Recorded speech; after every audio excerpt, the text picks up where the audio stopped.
यह वीडियो केवल बच्चों और शैक्षणिक उद्देश्यों के लिए बनाया गया है। उपयोग किए गए और दर्शाए गए सभी पात्र केवल प्रतीकात्मक प्रतिनिधित्व हैं और यह किसी भी तरह से किसी की धार्मिक मान्यताओं और भावनाओं को आहत करने का इरादा नहीं रखता है। रामाकिड्स ने उपलब्ध निकटतम तथ्यों और कहानी के लिए सर्वोत्तम से जुड़े रहने की कोशिश की है। कोई भूल चूक हो तो हमें माफ करे।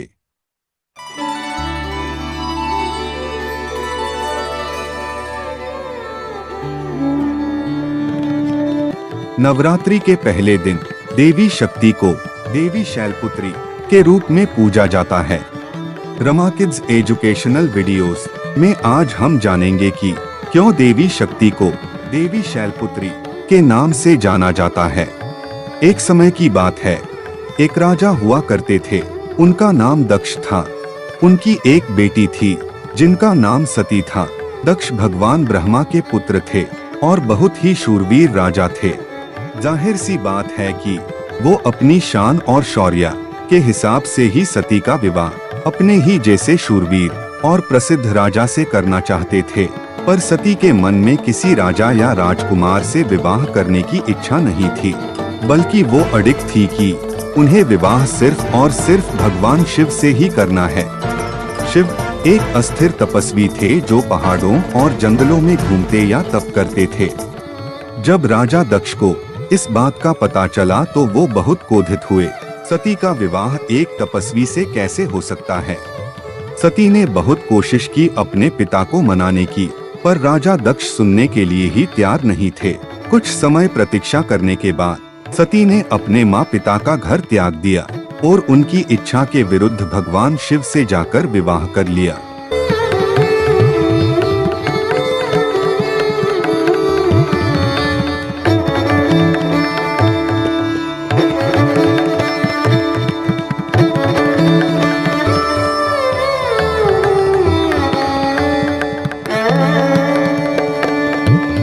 राजा दक्ष को इस बात से बहुत दुख हुआ और उनके अहंकार को भी ठेस पहुंची।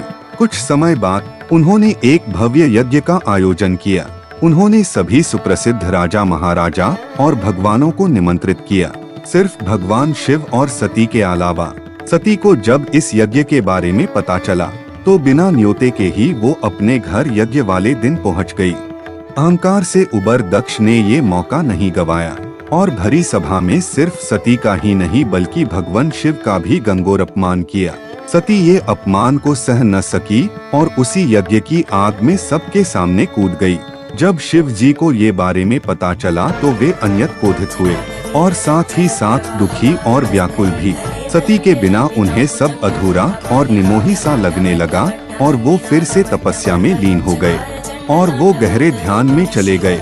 अब उन्हें सांसारिक जीवन में आने का कोई मन नहीं था। इसी बीच तरकासुर नाम का एक राक्षस हर लोक में तबाही मचा रहा था। उसने भगवान ब्रह्मा से वरदान मांगा था कि वो अमर रहे और सिर्फ शिवजी के पुत्र के ही हाथों ही वध हो सके। पर शिवजी तो गहरे ध्यान में बैठे थे। न तो कोई उनकी पत्नी थी और न ही उनको कोई संतान होने की संभावना थी। तरकासुर को मारने का अब कोई उपाय ही नहीं बचा था। वो तीनों लोकों पर राज कर रहा था और अपने दहशत से लोगों को परेशान कर रहा था। सभी भगवान चिंतित थे कि तरकासुर को कैसे रोका जाए। उन्हें पता था कि सिर्फ सती ही शिव को ध्यान मुद्रा से बाहर ला सकती थी, पर अब ये कैसे हो सकता था? तो सभी देव देवी शक्ति की पूजा अर्चना करने लगे कि वे फिर से जन्म ले और भगवान शिव को ध्यान से बाहर लेके आए। इसी बीच पहाड़ों के राजा हिमालय एक पुत्री की आस में तप कर रहे थे। देवी शक्ति ने देवों की अर्चना और हिमालय के तप दोनों का एक ही उपाय निकाला और उनके घर में एक बेटी के रूप में जन्म लिया। हिमालय एक पहाड़ है और हिंदी में पहाड़ को पर्वत भी कहा जाता है और इसीलिए उनकी बेटी का नाम पार्वती रखा गया। पर्वत को शैल भी कहा जाता है और बेटी को पुत्री भी कहा जाता है। इसीलिए पार्वती जी देवी शक्ति की एक रूप है और उन्हें शैलपुत्री भी कहा जाता है। देवी शक्ति के इस शैलपुत्री रूप को नवरात्रि के पहले दिन पूजा जाता है। देवी शैलपुत्री को शक्ति और साहस का अवतार भी माना जाता है।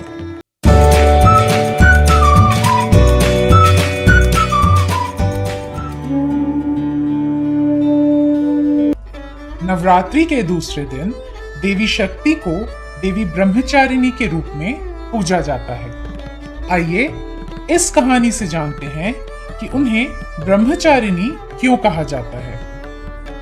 भगवान शिव की शादी देवी सती से हुई थी, जो कि पार्वती के रूप में पुनर्जन्म लेती हैं राजा हिमालय की बेटी बनके। उन्होंने पुनर्जन्म लिया था जिससे वो भगवान शिव को गहरे तप से बाहर ला सके, जिससे कि वो उनसे फिर से शादी कर सके। नियति ये थी कि उन दोनों की जो भी संतान होती वही ताड़कासुर राक्षस का वध करती, जिसने कि तीनों लोकों में तबाही मचा रखी थी। पुनर्जन्म लेने के चलते पार्वती को अपने पिछले जन्म के बारे में बिल्कुल भी ज्ञान नहीं था। एक दिन नारद मुनि हिमालय पर्वत के ऊपर से सफर कर रहे थे। उनकी नजर पार्वती पर पड़ी और वे तुरंत उन्हें पहचान गए। नीचे आकर आदर से उन्होंने पार्वती को सब बातें बता दी कि वे पिछले जन्म में सती थीं और उनके पति शिव जी थे। वो देवी शक्ति का रूप है और उन्हें इस जन्म में भी शिव जी से विवाह करना है, जो कि सती को खो देने की वजह से गहरे तप में लीन है। पार्वती जी को खुद एक गहरा और लंबा तप करना होगा शिव जी को समझाने के लिए कि वे ही शक्ति का रूप सती हैं।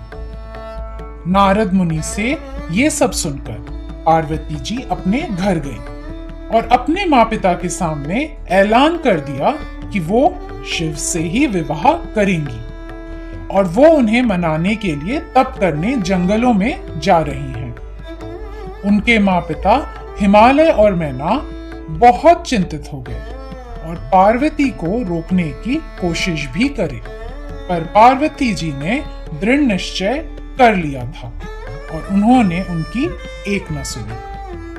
अब अगले हजारों सालों तक पार्वती ने कठोर तप किया। उन्होंने सारे सांसारिक सुख त्याग दिए और जंगल में हर मौसम को झेलते हुए ध्यान में विलीन हो गई। राजकुमारी होते हुए भी उन्होंने तपस्वी का अनुशासित जीवन व्यतीत किया। पहले कुछ सालों तक पार्वती जी ने कंदमूल और फल खाए। अगले हजारों सालों तक उन्होंने अलग अलग तरीके के साग खाए। फिर कुछ सालों तक बेल के पेड़ से गिरे हुए सूखे पत्ते खाए और आखिर में वो कुछ खाए पिए बिना ही तप करती रही। संस्कृत में पर्ण का मतलब पत्ता होता है और क्योंकि पार्वती जी सूखे हुए बेल पत्ते भी खाना छोड़ दी थी, इसीलिए उन्हें अपर्णा भी कहा जाता है, वो जो पत्ते भी ना खाए। ऐसा कोई इंसान जो सांसारिक सुख से मुक्त तप को ही जीवन बना लेता है, हम कहते हैं कि उसने ब्रह्मचर्य अपना लिया है। और इसीलिए जब पार्वती जी ने कठोर तप किया तो उनके इस रूप को ब्रह्मचारिणी कहा जाता है। उनके इस तप से सभी देव और संत मुनि अत्यंत विचलित एवं प्रसन्न भी हुए। ब्रह्मदेव देवी ब्रह्मचारिणी के पास आए और उन्होंने कहा कि सभी देवता आपके तप से अत्यंत प्रसन्न हैं और जल्द ही आपकी शिव जी से विवाह करने की मनोकामना पूर्ण होने वाली है। कृपया आप अपना तप समाप्त करें और अपने पिता के साथ लौट जाएं जब वो आपको लेने आए। इसी बीच शिव जी को भी अपने ध्यान में देवी ब्रह्मचारिणी के तप का आभास हो गया था। ऐसे मनोबल और दृढ़ निश्चय वाली महिला मेरे लिए तप कर रही है, कहीं ये सती तो नहीं? शिव जी ने देवी ब्रह्मचारिणी की निष्ठा पर रखने की ठानी और अपने तप को त्याग कर वे एक साधु के वेश में ब्रह्मचारिणी के पास पहुंचे। अपनी तरफ एक साधु को आते देख ब्रह्मचारिणी ने हाथ जोड़कर प्रणाम किया। साधु ने ब्रह्मचारिणी से इतनी कठोर तपस्या का कारण पूछा तो ब्रह्मचारिणी ने शिव जी के बारे में बता दिया। साधु ने विचार को नकारते हुए कहा, ओ ब्रह्मचारिणी, आप तो हिमालय की पुत्री हैं, स्वयं अत्यंत कठोर मनोबल से परिपूर्ण तपस्वी हैं। आप शिव से क्यों विवाह करना चाहती हैं, जिसका ना तो कोई घर है ना परिवार का आता पता, जो स्मशान में भूत प्रेत के साथ उठता बैठता है। कृपया ऐसा अनर्थ ना करें। ब्रह्मचारिणी से शिव के खिलाफ एक शब्द सुनना मंजूर नहीं था और उन्होंने साधु को आदर सहित किंतु दृढ़ता के साथ ये बात बता दी। अपने प्रति ऐसी निष्ठा देखकर साधु अपने असली रूप यानी कि शिव के रूप में आ गए और उन्होंने पार्वती से कहा कि वे पहचान गए थे कि वही उनकी पत्नी सती हैं और उनकी ही दृढ़ तपस्या की वजह से शिव जी की तपस्या समाप्त हो गई है। ब्रह्मचारिणी समर्पण, निष्ठा और दृढ़ता का रूप है जो एक इंसान को लक्ष्य की तरफ बढ़ने के लिए प्रोत्साहित करती है, भले ही कभी-कभी रास्ते कठिन ही क्यों ना हो। देवी का ये रूप अनंतता की प्रतिमूर्ति है। देवी ब्रह्मचारिणी के इसी रूप को नवरात्रि के दूसरे दिन पूजा जाता है।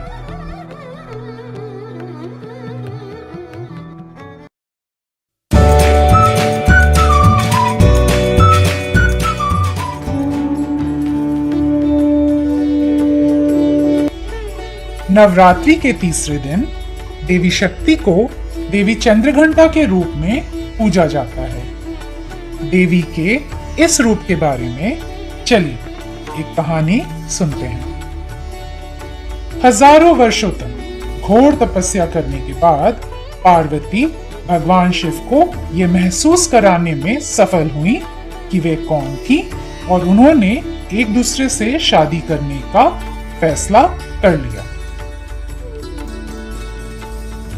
शादी के दिन पार्वती शादी के लिए खूबसूरती से एक दुल्हन के रूप में तैयार थी। सभी भगवान और अतिथि भी खूबसूरती से तैयार होकर आए थे इस दिव्य विवाह के साक्षी बनने के लिए।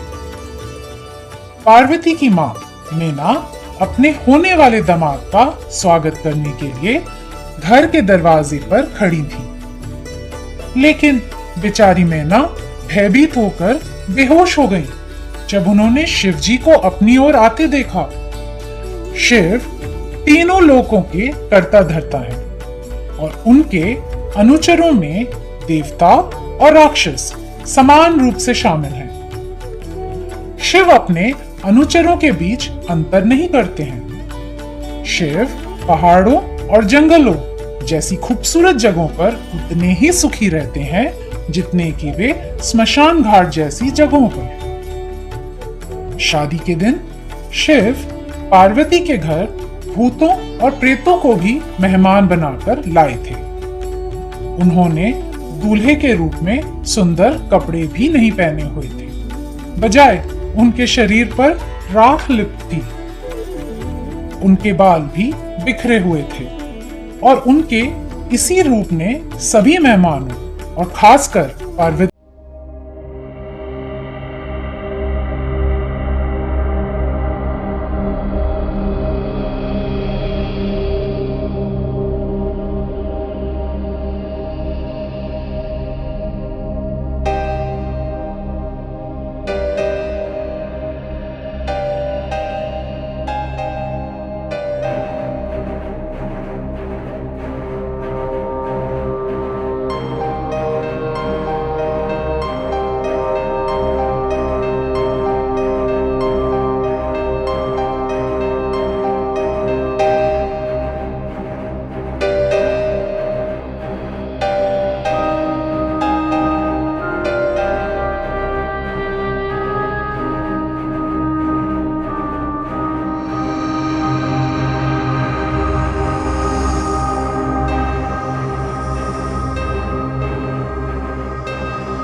नवरात्रि के चौथे दिन देवी शक्ति की पूजा देवी कुष्मांडा के रूप में की जाती है। आइए पता करें देवी के कुष्मांडा रूप के पीछे की कहानी। एक बार की बात है जब इस दुनिया में कुछ भी नहीं था, कोई भी नहीं था। जैसी दुनिया हम आज जानते हैं उस दुनिया का कभी अस्तित्व नहीं था। अंधेरे अंतरिक्ष में सिर्फ और सिर्फ ऊर्जा का ही वास था। अब तक हम जान ही गए हैं कि ये ऊर्जा को हम देवी शक्ति के रूप में पूजते हैं। यही मौलिक ऊर्जा जो दुनिया में किसी से या किसी भी वस्तु से पहले मौजूद थी, उसे ही देवी कुष्मांडा माना जाता है। संस्कृत में कु का अर्थ होता है थोड़ा और उष्म का मतलब होता है गर्मी।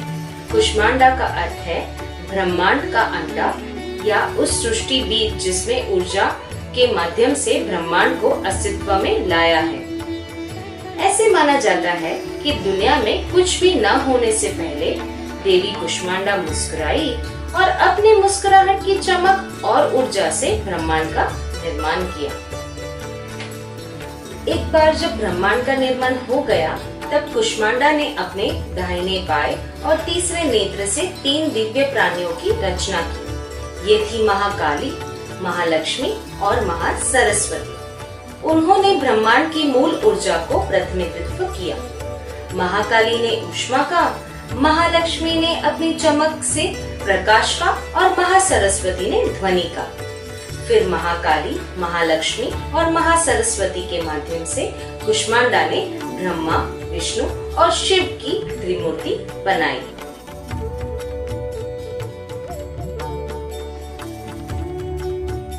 उन्होंने 3 देवियों यानी कि काली, लक्ष्मी और सरस्वती का भी निर्माण किया, जो कि इन देवियों की समूह है। जब कुष्मांडा ने इन दिव्य प्राणियों और ब्रह्मांड की मूल ऊर्जा को बना लिया,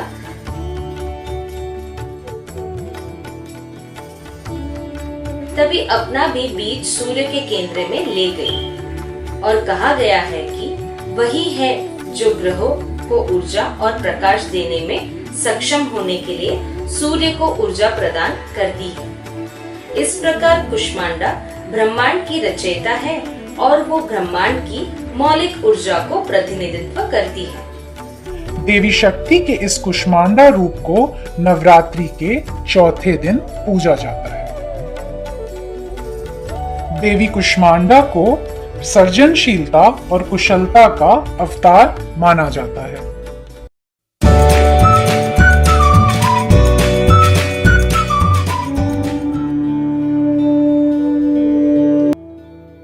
नवरात्रि के 5वें दिन देवी शक्ति को स्कंद माता के रूप में पूजा जाता है।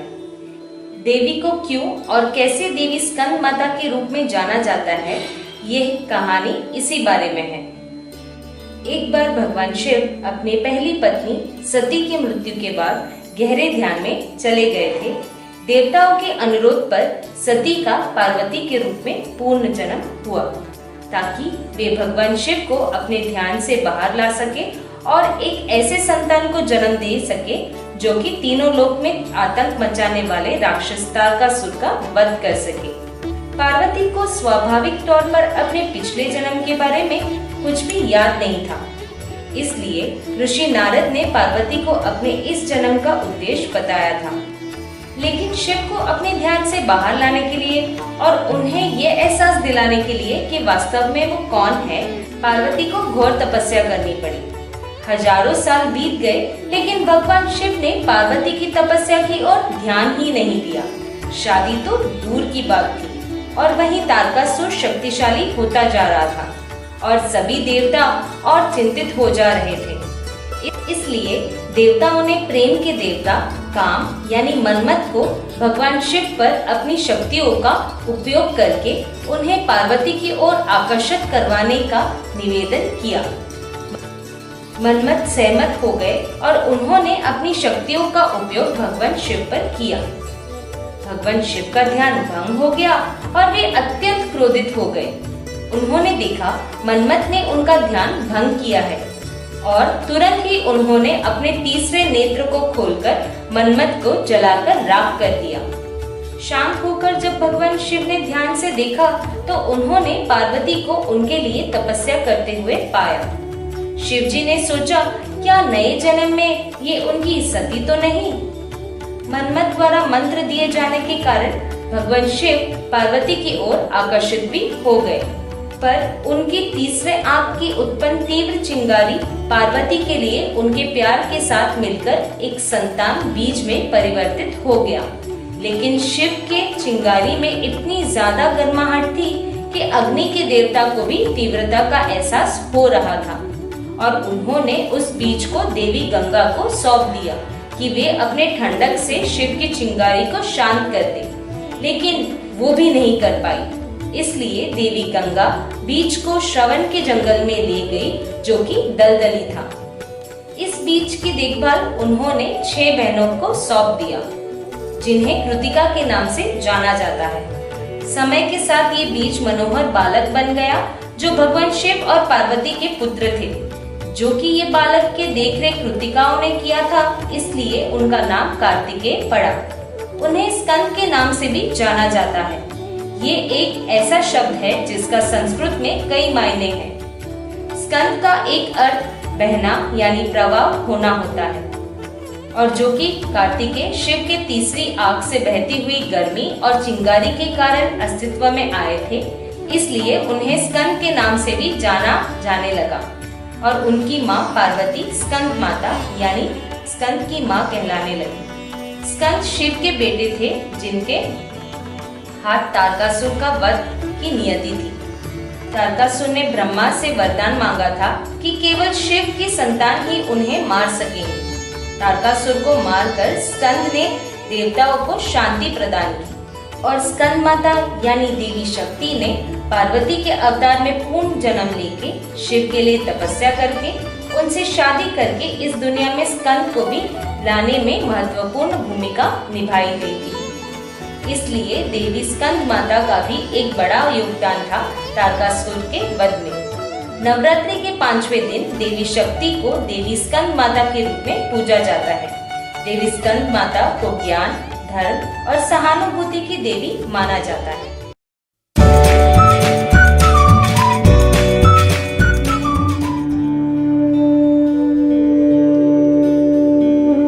देवी शक्ति को देवी कात्यायनी के रूप में पूजा जाता है।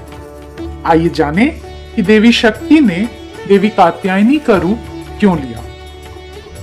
बहुत समय पहले की बात है। कात्यायन नामक एक महान ऋषि हुआ करते थे। वो देवी शक्ति के बहुत बड़े भक्त थे और कामना रखते थे कि देवी उनकी बेटी के रूप में जन्म ले।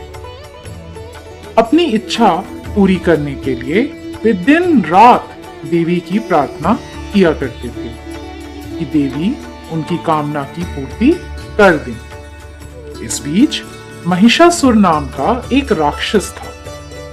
वो एक राक्षस रंभा और एक राजकुमारी का पुत्र था। लेकिन राजकुमारी पर एक श्राप था, जिससे वो भैंस यानी कि महिषी में परिवर्तित हो गई थी।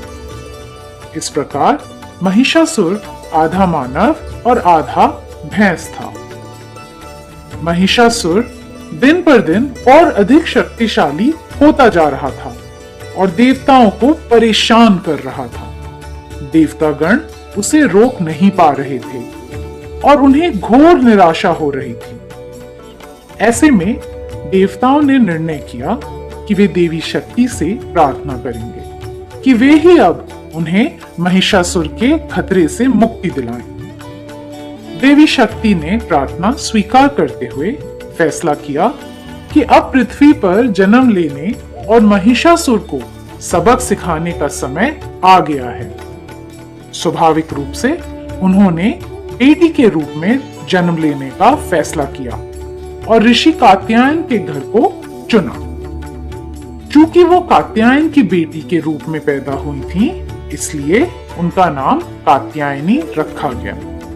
कात्यायनी बड़ी होकर एक सुंदर कन्या बनी। एक दिन चंड और मुंड नाम के महिषासुर के 2 दूतों ने कात्यायनी को देखा। उन्होंने सोचा कि सबसे शक्तिशाली महिषासुर और अति सुंदर कात्यायनी की अगर शादी हो जाए तो वे एक महान जोड़ी बनेंगे। इसलिए वे तुरंत वापस महिषासुर के पास गए और उसे कात्यायनी के बारे में बताया। महिषासुर ने अपने पसंदीदा दूत डुंडुमी को बुलाया और उसे कात्यायनी के पास भेजा। डुंडुमी कात्यायनी के पास गया और उसने बताया कि महिषासुर कितना महान है, कैसे उसने देवताओं को हराया है, फिर तीनों लोकों का शासक बन गया है और किस प्रकार से वो और कात्यायनी एक महान विवाहित जोड़े का निर्माण करेंगे। कात्यायनी ने मुस्कुराते हुए कहा, ओ डुंडुमी, आपने मेरे समक्ष महिषासुर का वर्णन बड़े ही अच्छे तरीके से किया है और मैं इस बात से सहमत हूँ कि हम एक शानदार जोड़ा बनेंगे। लेकिन इससे पहले मेरे परिवार की परंपरा के अनुसार मैं महिषासुर से विवाह तभी कर सकती हूँ जब वह मुझे युद्ध में हरा दे। डुंडुमी कात्यायनी का संदेश महिषासुर के पास ले गया और महिषासुर के आदेश से तुरंत ही युद्ध की तैयारियां शुरू कर दी गईं। दैत्यों की एक सेना ने कात्यायनी के साथ युद्ध में महिषासुर का साथ दिया, लेकिन कात्यायनी ने चंड और मुंड और रक्तवीत जैसे कुछ राक्षसों को छोड़कर डुंडुमी सहित अधिकांश राक्षसों को आसानी से मार गिराया। सभी राक्षसों को मारने के बाद कात्यायनी महिषासुर का वध करने के लिए मुड़ी तो उन्होंने देखा कि महिषासुर ने एक भैंस का रूप धारण कर लिया है। महिषासुर को मारना चुनौतीपूर्ण साबित हो रहा था, इसलिए कात्यायनी उसकी पीठ पर चढ़ गई। अब महिषासुर देवी को हिला नहीं पा रहा था और तब कात्यायनी ने उसके गले को अपने पैर से दबाया और त्रिशूल के वार से महिषासुर का वध कर दिया। इस प्रकार सभी देवताओं को देवी कात्यायनी ने शांति प्रदान किया। देवी कात्यायनी दिव्य ज्ञान और शक्ति का प्रतिनिधित्व करती हैं और दानव महिषासुर अज्ञानता का प्रतिनिधित्व करता है। अज्ञानता अकेले नहीं वास करता, उसके और भी मित्र हैं, जैसे कि आलस्य, लालच और आक्रामकता, और ये सभी अवगुण राक्षसों की सेना में कूट कूट के भरे हुए थे। ऐसे ही प्रभावशाली ज्ञान की लालसा उत्पन्न करने के लिए ही नवरात्रि के छठवें दिन देवी शक्ति को देवी कात्यायनी के रूप में पूजा जाता है।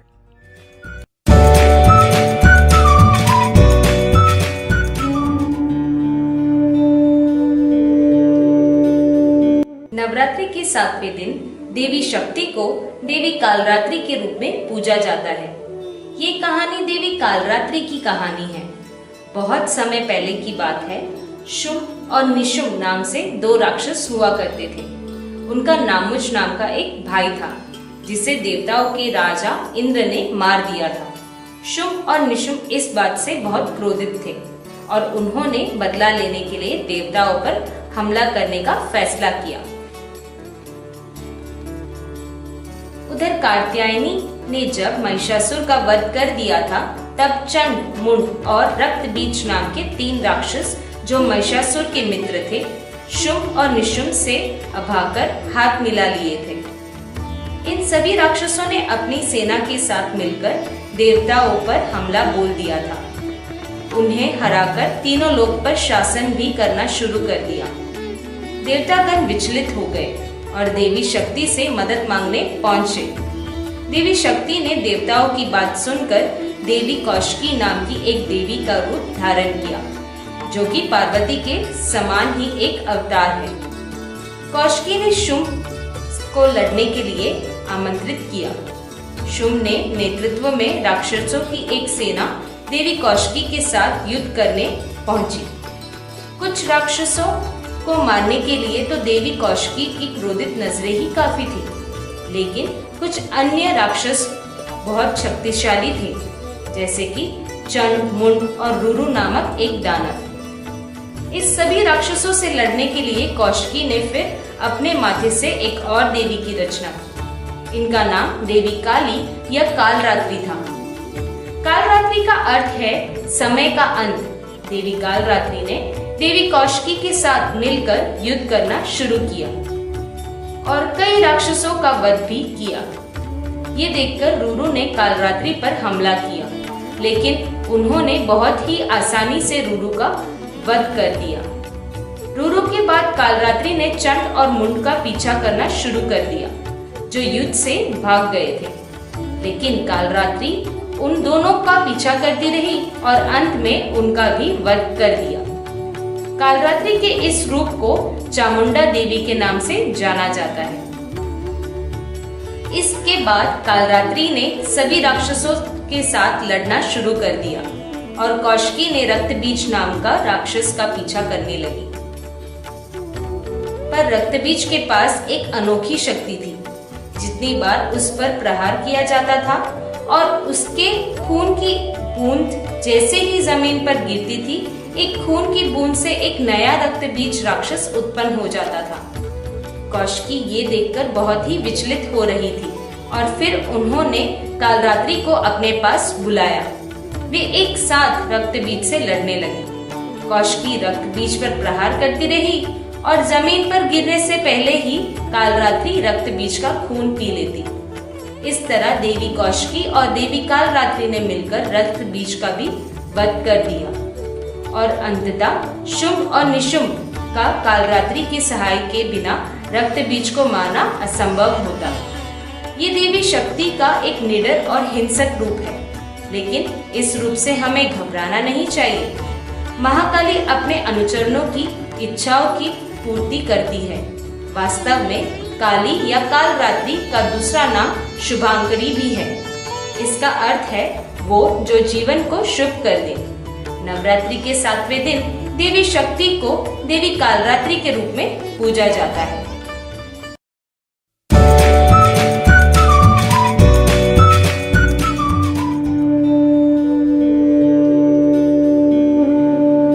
नवरात्रि के 8वें दिन देवी शक्ति को देवी महागौरी के रूप में पूजा जाता है।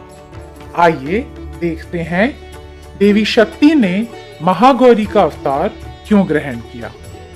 ये उस समय की बात है जब भगवान शिव अपने पहले पत्नी सती की मृत्यु के बाद गहरे ध्यान में चले गए थे। तब देवी शक्ति ने देवताओं के अनुरोध पर पार्वती के रूप में पूर्ण जन्म लिया था, ताकि वे शिव को अपने ध्यान से बाहर निकाल सके और एक ऐसे संतान को जन्म दे जो दानव तारकासुर का वध कर सके।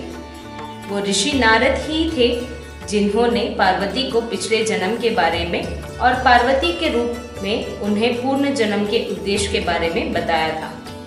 लेकिन शिवजी को ध्यान से बाहर लाने के लिए पार्वती को घोर तपस्या करनी पड़ी। हजारों वर्ष तक पार्वती ने खुले आसमान के नीचे तपस्या की। उनके शरीर ने कठोर सूरज की किरणों को, तेज हवाओं को और भारी बारिश को झेला था। उन्होंने गहन तपस्या का जीवन अपनाया था और केवल कंदमूल, फल या सूखे बेल के पत्ते खाए थे और अंततः पूरी तरह से भोजन और पानी भी त्याग दिया था। इस वजह से उनका शरीर बेहद कमजोर, लगभग कंकाल जैसा हो गया था। उनका शरीर धूल और गंदगी से ढक गया था। अंत में भगवान शिव ने पार्वती की तपस्या की ओर ध्यान दिया। उन्होंने छद्म रूप से पार्वती की निष्ठा का परीक्षण भी किया और महसूस किया कि वे एक नए जन्म में उनकी सती ही है। इसके बाद शिव और पार्वती ने एक दूसरे से विवाह करने का फैसला किया। तो शिव ने अपने बालों में बैठे देवी गंगा से अनुरोध किया कि वे अपने जल से पार्वती को साफ कर दें। गंगा के पानी से स्नान करके पार्वती ने अपनी खोई हुई प्रभा को वापस पा लिया। संस्कृत में गौरी का मतलब है चमक और इसलिए पार्वती के अत्यंत दीप्तिमान रूप को महागौरी के रूप से जाना जाता है, वो जो अत्यंत तेजस्वी है। महागौरी हम में से प्रत्येक के अंदर सहज पवित्रता, सुंदरता और पूर्णता प्रतिनिधित्व करती है और जब हम इनकी प्रार्थना करते हैं तो हम उनसे हमारे भीतर की इस पवित्रता, सुंदरता और पूर्णता को पहचान और निखारने में मदद करने को आग्रह करते हैं। नवरात्रि के 8वें दिन देवी शक्ति को देवी महागौरी के रूप में पूजा जाता है। धन्यवाद।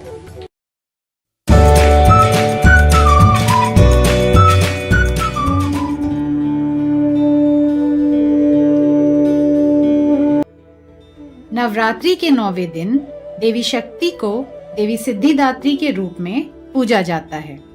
आइए देखते हैं देवी सिद्धिदात्री के रूप के पीछे की कहानी। ये उस समय की बात है जब दुनिया में अंधेरे अंतरिक्ष में ऊर्जा के अलावा कुछ भी मौजूद नहीं था। तब कुष्मांडा नाम एक देवी ने अपनी मुस्कान की चमक से ब्रह्मांड का निर्माण किया था। उन्होंने ब्रह्मा, विष्णु और शिव की त्रिमूर्ति भी बनाई थी। ब्रह्मा ने सर्जन की ऊर्जा का प्रतिनिधित्व किया, विष्णु ने जीवनाधार की और शिव ने विनाश की ऊर्जा का प्रतिनिधित्व किया। ब्रह्मांड के बनने के बाद देवी कुष्मांडा ने त्रिदेव से आग्रह किया कि वे मनन करें और विश्व में अपने कर्तव्यों को निभाने के लिए अपनी भूमिकाओं को समझें। देवी कुष्मांडा की बात मानकर त्रिदेव ने बहुत वर्षों तक तपस्या की। देवी कुष्मांडा प्रसन्न होकर त्रिदेव के पास पहुंची और उनको 8 प्रकार की प्राथमिक और 10 प्रकार की माध्यमिक सिद्धियां प्रदान करी।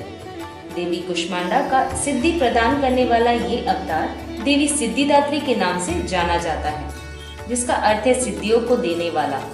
इसके बाद ब्रह्मांड और विश्व को पूरा करने का उत्तरदायित्व देवी ने ब्रह्मदेव को सौंपा, लेकिन ब्रह्मदेव ने इस कार्य को चुनौतीपूर्ण पाया, क्योंकि उन्हें भावी पीढ़ियों का निर्माण करने के लिए पुरुष और नारी दोनों की आवश्यकता थी।